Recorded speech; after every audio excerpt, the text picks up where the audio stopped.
Hi guys, ఈరోజు వంకాయతో వంకాయ bajji are వంకాయ పుల్లకూరని ఎలా చేయాలో చూద్దాము.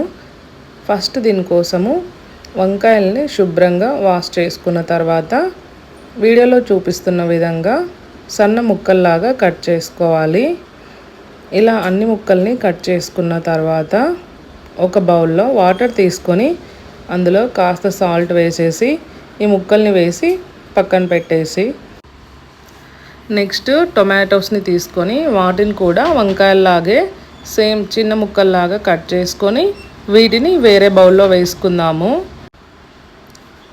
నెక్స్ట్ ఆనియన్స్ని తీసుకొని వాటిని కూడా చిన్న ముక్కల్లాగా కట్ చేసుకొని టొమాటోస్ బౌల్లోనే వేసుకుందాం. ఎవరైనా కొత్త వాళ్ళు చూస్తున్నట్లయితే ప్లీజ్ సబ్స్క్రైబ్ చేసి లైక్ చేయండి, కాస్త సపోర్ట్ చేసిన వాళ్ళు అవుతారు.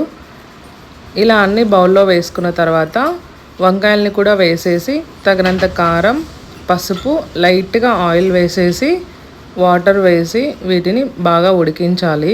ఒక 15 మినిట్స్ అలా.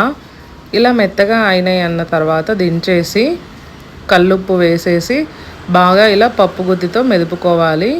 నెక్స్ట్ ఇందులోకి పోపు కోసము పోపు దినుసులు, ఎండుమిర్చి, కరివేపాకు, సన్నగా కట్ చేసిన ఆనియన్స్, కచ్చా పచ్చాగా దంచిన వెల్లుల్లి వేసేసి బాగా వేయించిన తర్వాత ఇందులో వేసి మిక్స్ చేసుకోవడమే. చాలా ఈజీ. వేడివేడి అన్నంలోకి చాలా టేస్టీగా ఉంటుంది. నచ్చినట్లయితే like, share and subscribe to